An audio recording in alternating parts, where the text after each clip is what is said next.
Assalamualaikum warahmatullahi wabarakatuh. Bismillah, alhamdulillah, wassalatu wassalamu ala rasulillah Sayyidina Maulana Muhammad bin Abdullah wa ala alihi wa sahbihi wa man wala wa la hawla wa la quwwata illa billah, amma ba'd.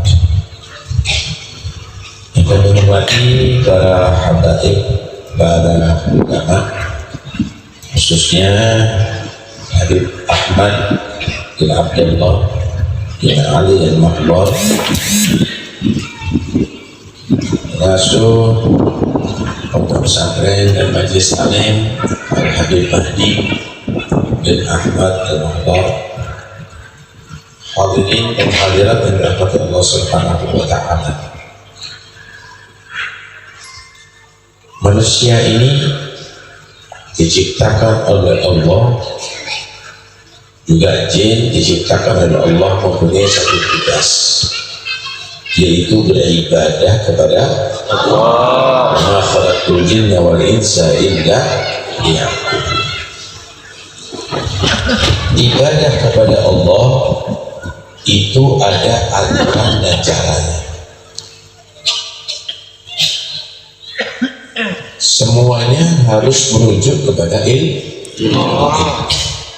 ilmu untuk mengetahui cara beribadah yang sahihah, yang benar. Ilmu untuk mengetahui menghindari daripada ibadah yang batal. Karena itu mencari ilmu itu hukumnya wajib dalam masalah-masalah yang wajib. Talabul ilmi fardhatun ala kulli muslimin. Kalau tidak mengilmui ilmu yang wajib, dosa terus manusia itu. Apalagi bisa ilmu matematika, bisa ilmu komputer, nggak bisa ilmu wudu, nggak bisa ilmu sholat, dosa terus orang itu. Nggak bisa ilmu tauhid, dosa terus orang tadi itu. Karena itu ilmu yang wajib untuk dipelajari. Kenapa? Supaya ibadahnya benar. Karena ada ibadah disebut ibadah fasidah. Ibadah fasidah itu ibadah yang rusak. Kalau dilakukan dengan sengaja, hukumnya haram. At-talaffuz bi ibadah fasidah. Kalau dilakukan tidak sengaja, ibadahnya juga batal. Karena itu wajib untuk mempelajari supaya ibadahnya sah. Contoh, sholat, tapi dia sholatnya tanpa wudhu. Ini namanya ibadah fasidah. Hukumnya haram, nggak boleh. Melakukan dengan sengaja, ya batal, ya haram. Kalau nggak tahu, ya dosa, ya batal sholatnya. Walaupun dia kalau dalam Islam nggak tahunya, itu termasuk dimaafkan. Tapi nggak boleh melakukan ibadah fasidah, ibadah yang rusak. Ini banyak kejadian yang main bulu tangkis. Perempuan nggak pakai ruko, langsung setelah main bulu tangkis menang langsung sujud syukur katanya. Padahal terbuka auratnya. Kadang-kadang nggak punya wudhu, itu ibadah fasidah, itu dosa, nggak boleh. Itu talabus dengan ibadah fasidah. Main sepak bola menang, sujud semuanya di lapangan. Padahal melaksanakan sujud syukur itu sama syaratnya dengan melaksanakan sholat. Harus ketutup auratnya, harus punya wudhu, harus menghadap kiblat. Ini ngadep juri. Dosa. Karena itu harus diilmui ibadah. Lah kalau tidak didasari dengan ilmu, ya ini akhirnya menjadi ibadah yang tertolak. Wa kullu man bighairi ilmin ya'malu a'maluhu mardudatun la tuqbalu. Diterima itu nanti akhirnya amalnya. Ada lagi yang sholatnya sehari cuma 3 kali. Ada lagi yang sholatnya cukup dengan iling, nggak pakai rukuk, nggak pakai sujud. Nah, ini kan nggak sesuai dengan ajaran Al-Quran, nggak sesuai dengan ajaran Nabi. Kita ini kalau wudu niru siapa? Niru wudunya siapa? Wudunya Nabi. Kita ini kalau sholat harus niru sholatnya siapa? Nabi. Sholatnya Nabi. Sholatnya Nabi bukan ini. Sholatnya Nabi itu ada baca Fatihahnya, ada qiyamnya, ada rukuknya, ada sujudnya. Sholatnya Nabi itu yang dilakukan. Nah kalau eling saja bukan sholatnya Nabi itu. Ya nggak sah kalau sholat nggak sesuai dengan sholatnya Nabi. Ya nggak sah kalau puasanya nggak sesuai dengan puasanya Nabi. Sallu kama ra'aitumuni usolli, sholatlah kamu sebagaimana kamu menyaksikan, melihat aku lagi sholat. Pakai dalam Quran lagi. Aqimis sholata bidzikri, dirikan sholat untuk mengingat kepada aku. Kalau mengingat berarti nggak sholat, nggak baca Quran. Aqimis sholata, dirikan sholat. Tapi sholat jangan sholat yang lupa, sholat untuk mengingat Allah. Akhirnya artinya sholat yang khusyuk, bukan meninggalkan sholat. Dirikan sholat, tapi sholat untuk mengingat Allah, bukan sholat yang lupa kepada Allah. Bukan Allahu Akbar ingat pasar, bukan Allahu Akbar ingat yang lainnya, tapi laksanakan sholat untuk mengingat Allah, bukan mengingat Allah nggak sholat. Itu keliru. Karena itu kalau artikan Quran harus benar. Apa itu sholat? Sholat itu apa? Iling? Bukan. Sholat itu aqwalun wa af'alun mufattahatun bitakbir mukhtatamatun bil taslim. Sholat yaitu bacaan-bacaan, perbuatan-perbuatan yang diatur oleh syariat, yang dibuka dengan takbiratul ihram Allahu Akbar, yang ditutup dengan salam assalamualaikum warahmatullahi wabarakatuh. Lu menit sholat keliru gitu loh. Nah, karena itu harus diilmui. Harus diilmui. Ini harus apa? Harus ngerti. Wah, puasa juga gitu, harus diilmui. Umrah dan haji harus diilmui. Alhasil ibadah itu adalah tugas kita di atas dunia, tapi ibadah yang benar itu harus berdasarkan ilmu. Ilmu itu adalah bersumber daripada Al-Quran dan Rasulullah Sallallahu Alaihi Wasallam. Alhamdulillah.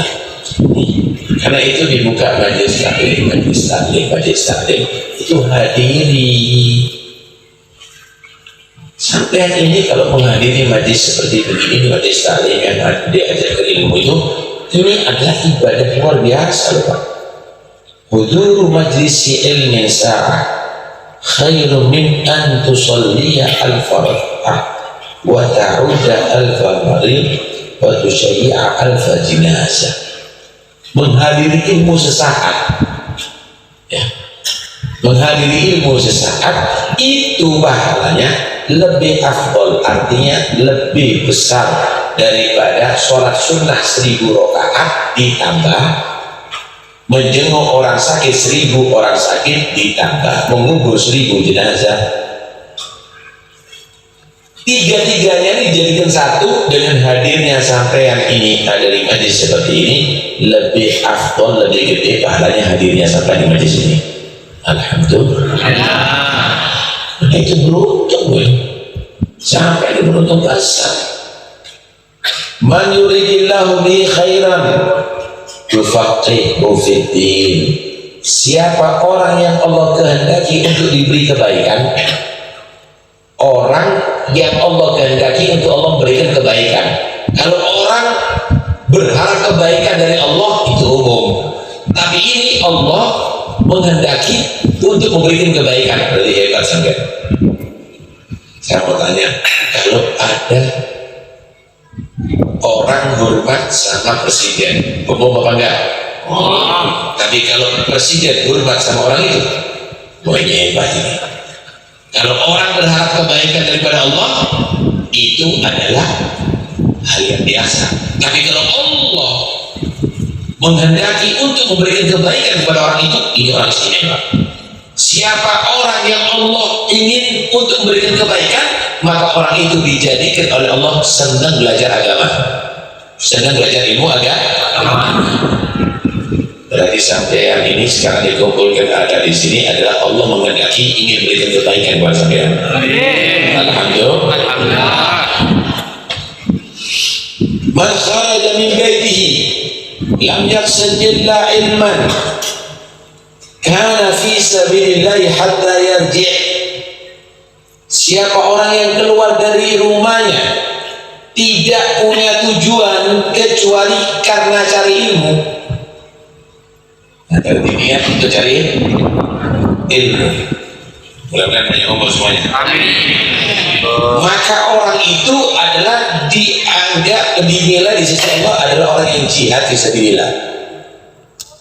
Jadi kalau ada yang mati tengah-tengah belajar ilmu agama atau dalam perjalanan asal niatnya untuk cari ilmu, maka dia nanti dari kiamat kumpul sama orang mati syahid. Amin, amin. Tapi bukan mematikan diri.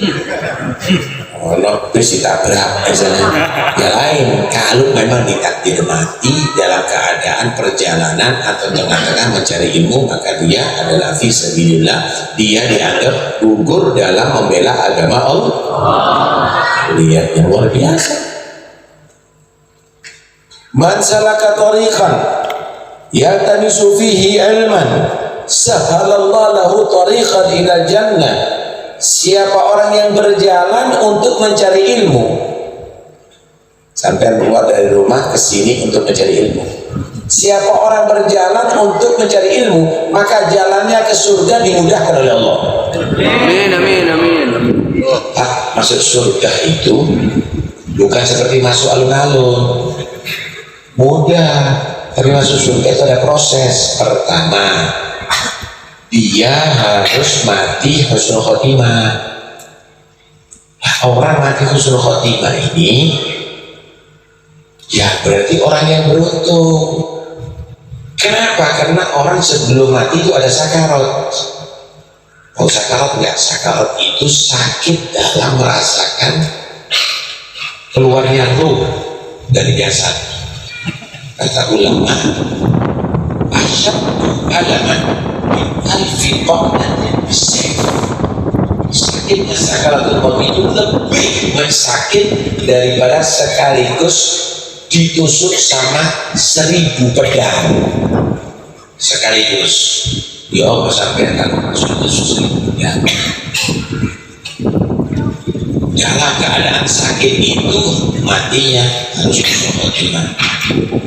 Setelah itu dikubur ditinggal sama semua keluarga dan teman-teman, datangi malaikat mungkar nakir, ditanya.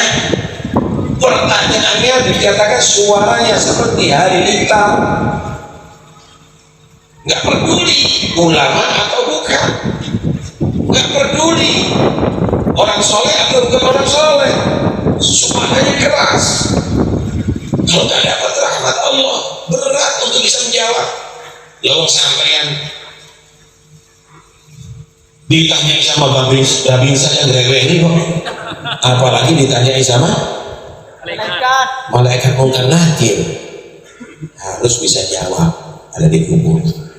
Nanti di hari kiamat dihisab, semuanya akan dihisab, dipertanggungjawabkan oleh Allah. Apapun yang kamu lakukan, dikasih buku laporan semuanya yang kamu lakukan di atas dunia, wah sekecil apapun, mesem itu ada. Oh, mesemnya karena ketemu dengan orang mukmin dia senang, pahala. Oh, mesemnya karena mesem dengan perempuan yang bukan mahram.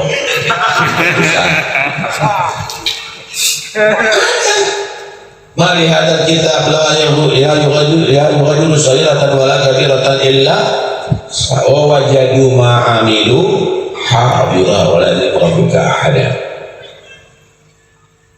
Belum ditimbang nanti amalnya. Timbangan bukan timbangan beras, bukan timbangan gula, pakai kiloan, bukan timbangan emas, pakai miligram. Timbangannya walaupun satu debu amal kebaikan atau kejelekan ditimbang.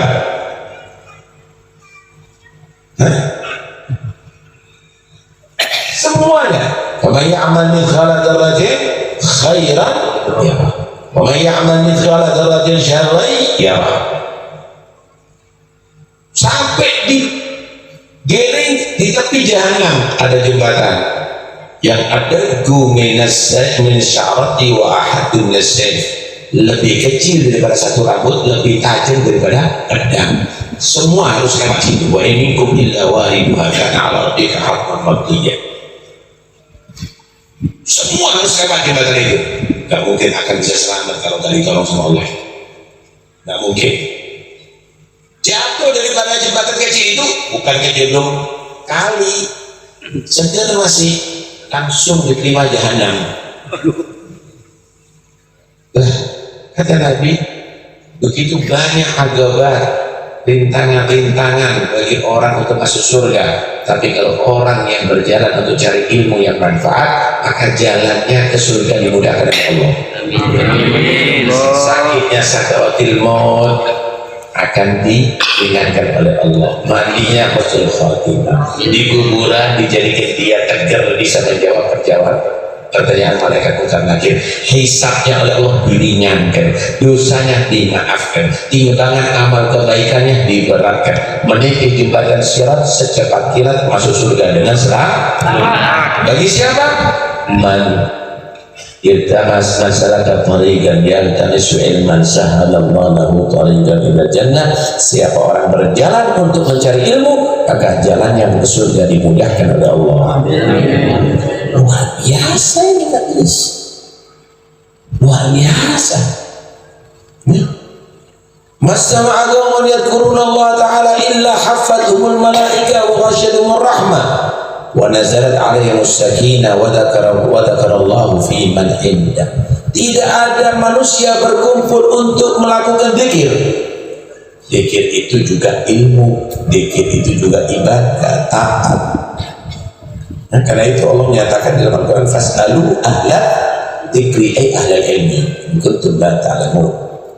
Nah, ahla dzikir itu termasuk ahla ilmi. Majelis ilmu termasuk majelis dzikir. Tidak ada manusia berkumpul untuk mencari ilmu. Ini kumpulnya untuk apa nih? Untuk main kartu, untuk joget-joget? Bukan, ini untuk mencari ilmu. Tidak ada manusia berkumpul untuk mencari ilmu kecuali malaikat keliling ada di situ. Sampai ini kumpul sama malaikat nih sekarang ini. Kumpul sama malaikat. Kalau sudah malaikat kumpul itu luar biasa. Nah, manusia seperti kita kumpul malaikat di nanti. Nah itu nanti kalau sudah yang kumpul sama malaikat, alhamdulillah Bapak Ibu kumpul malaikat kita sekalian. Jangan nanti kumpul sama setan pulang dari sini. Menaruh al-dzikri fa inna lahu ma'isyata wa man ya'shu an dzikrir rahman nuqayyid lahu syaitanan fa huwa lahu qarin. Siapa orang berpaling daripada dzikir kepada Allah, daripada ilmu, daripada Al-Quran, maka aku jadikan setan itu akrab sama dia.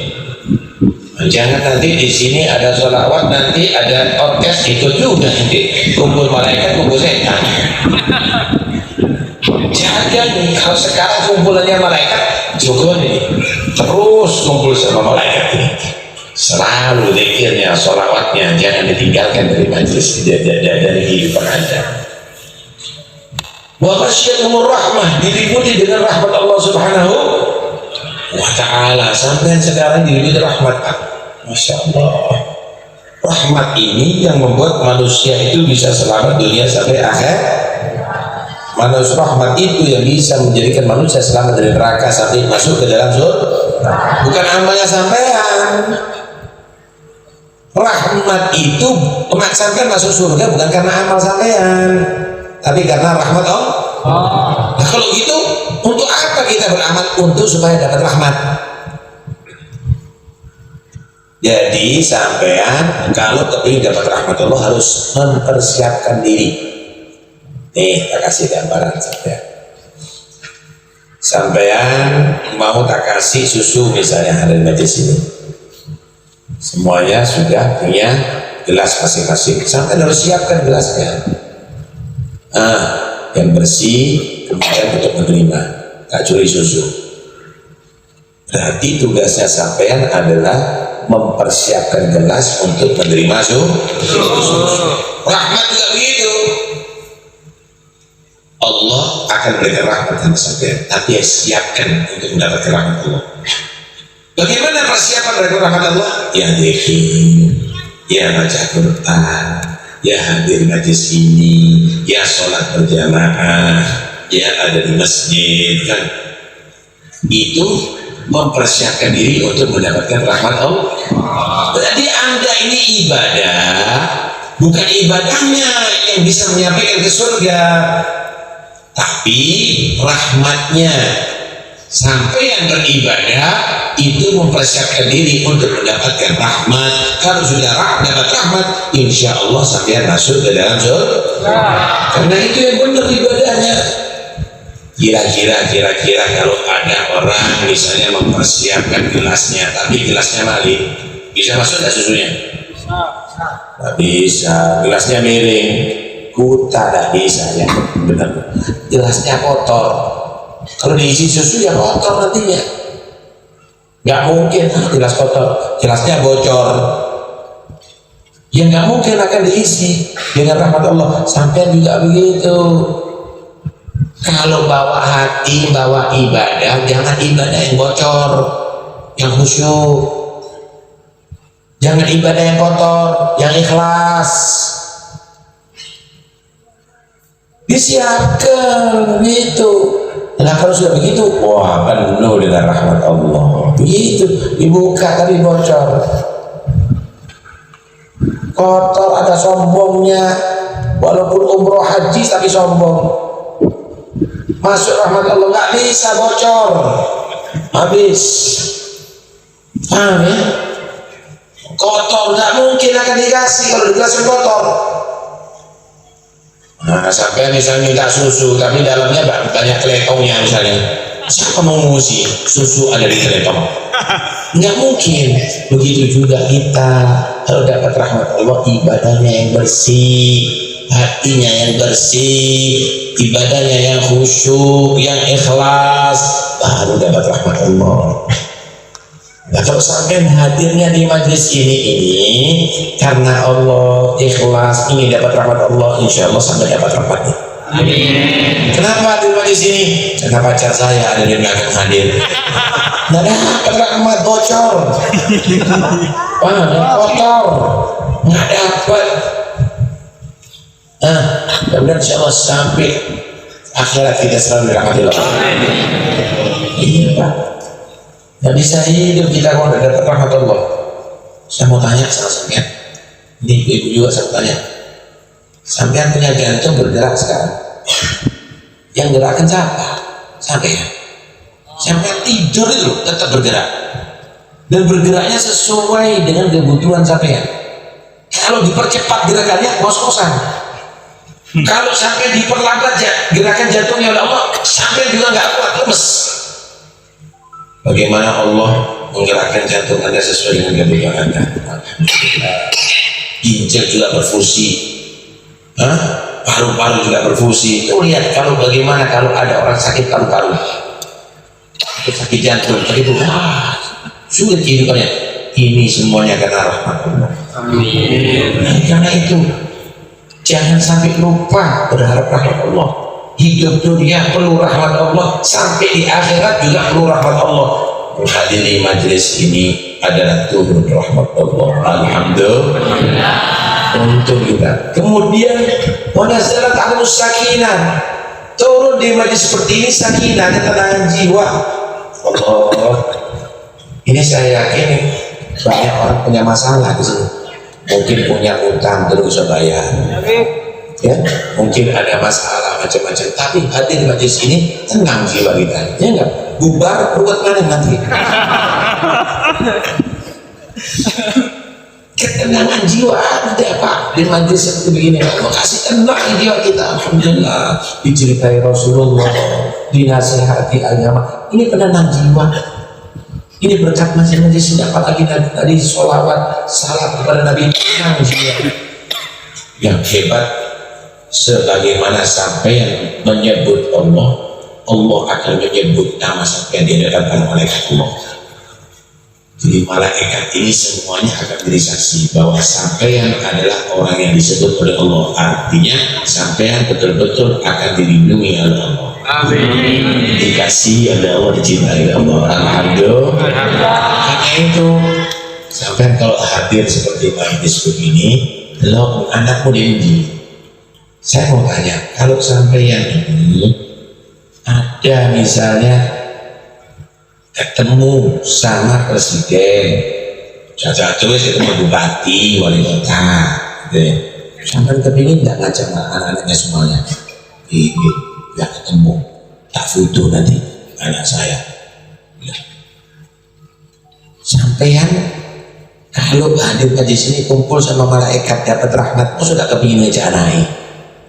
Sampean hadir di majlis sini, sholawatan kepada Nabi, anaknya joget, ada di luar sana. Rugi dijak keluarganya, dijak teman-temannya, dijak tetangganya, sehingga majlis ini yang hadir misalnya ada 500, berubah majlis berikutnya bisa jadi 1000.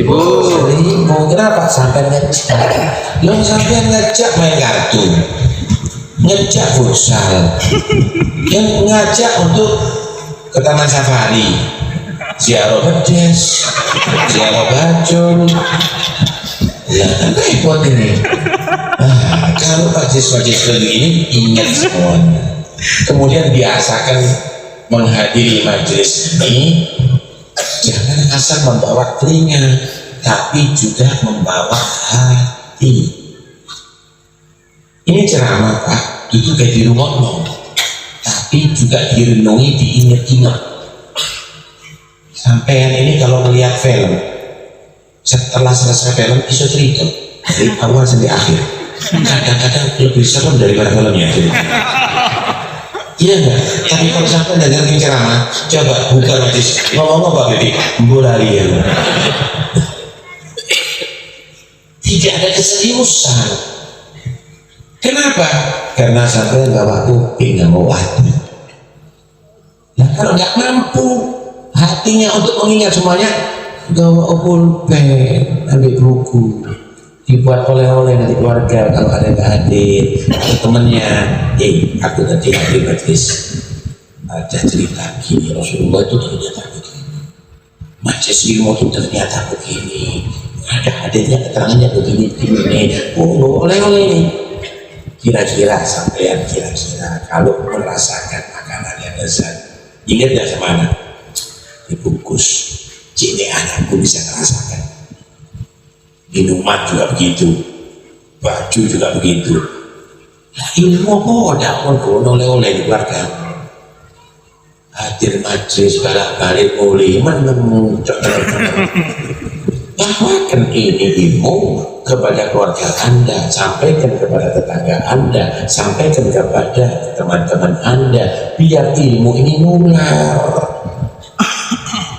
biar ilmu ini nular. Balighu anni walau ayat, kata Nabi, sampaikan ini dari aku walaupun satu ayat, sampaikan. Jangan saya bisa mau tanya sama kalian, ada pengumuman sekarang, bisa ada pengumuman, diumumkan akan mendapatkan duit 1 juta, jam sekian ada di alamat sekian, nomor telepon sekian, langsung catat kabel 1 juta ya. Tapi ilmu mendengar tengah-tengah itu kan. Pokoknya kalau ini lalu ya, baru mada kalah tanifah. Kalau sudah keluar, maka orang-orang itu kadang-kadang mengatakan apa ya, ucap apa gitu, masuk kali. Karena itu, ayo kita seriusi. menghadiri majelis ini pulang insyaallah bawa ilmu. Amin. Allah rahmat Allah. Amin. Diampuni semua dosa. Amin. Mudah-mudahan insyaallah malaikat yang hadir di sini menjadi saksi bahwa kita semuanya adalah cinta kepada Allah dan Rasulullah. Kita cinta kepada ahli ilmu. Kita cinta kepada para habaib. Kita cinta kepada ulama. Kita cinta kepada salihin. Dan mudah-mudahan insyaallah semuanya panjang umur, sehat walafiat zahir batin. Dan jika Allah mentakdir kita mati husnul khatimah. Sallallahu alaihi wasallam wa alihi wasallam. Alhamdulillahirabbil alamin. Assalamualaikum.